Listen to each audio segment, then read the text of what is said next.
want to go to America for a moment. Don't California has some of the craziest laws in the world when it comes to children and gender identity. Schools aren't required to tell parents their children have started identifying as the opposite gender, and parents who object risk having their children removed by the state. They're just some of California's crazy laws. But maybe common sense is not completely lost.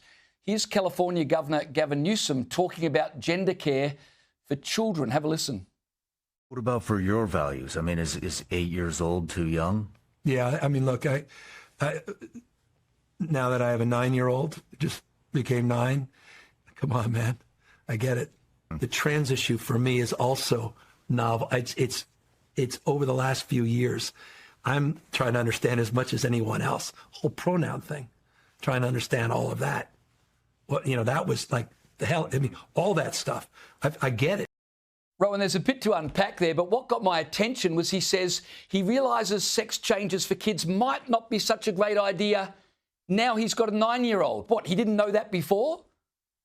Exactly. Now, we're going to see a lot more of this character over the next couple of years because he fancies himself as the Democrat candidate to take on J.D. Vance at the next American election. He's big on the hand gestures, even more so. I'm accused of using hand gestures a lot. But this bloke's really big on them, and it's this and it's that, and I feel your pain and all the rest. So he's got to walk away from the fact, James, that he has been one of the major pushers and activists in pushing the whole trans agenda through California, where he's been the governor of. And he knows there's no way the American people will elect someone who's onto the transgender thing. So he's finding a way, a convenient way of stepping back. I'm using the hand gestures, see, the Gavin Newsom hand gestures. He's stepping back. And how can he walk away from this political position that has got him to where he is, the whole transgender community in LA and California, San Francisco? Oh, he's discovered he's got a 9-year-old child. He looked around the room and thought, oh, there's a kid over there. I know. Hey, come and sit here. Now I've got the kid here. I can go to the American people and say, I now understand that, of course, you can't transition young children from boy to girl or girl to boy. I get it, man. I get it. Hands out, hands this and all this.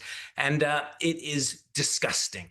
It is disgraceful. And any politician who uses the excuse, now I get it because I've got kids of my own, should never have been in any position of authority ever in any place. Because let's face it, if you don't have the intellectual capacity to understand how families live, how children grow up, you don't have to experience it yourself, but you have to have the intellect to understand it. And to try and pretend that somehow, oh, I just woke up today and saw my kid and thought maybe sex changes for kids aren't a great idea. The guy is either a moron or so calculating and so deceptive that he should be run right out of American politics, because it is disgraceful the damages to kids. You're absolutely right, Rowan. Look, Rowan Dean, it's been great to have you on the program. Thanks for joining me tonight.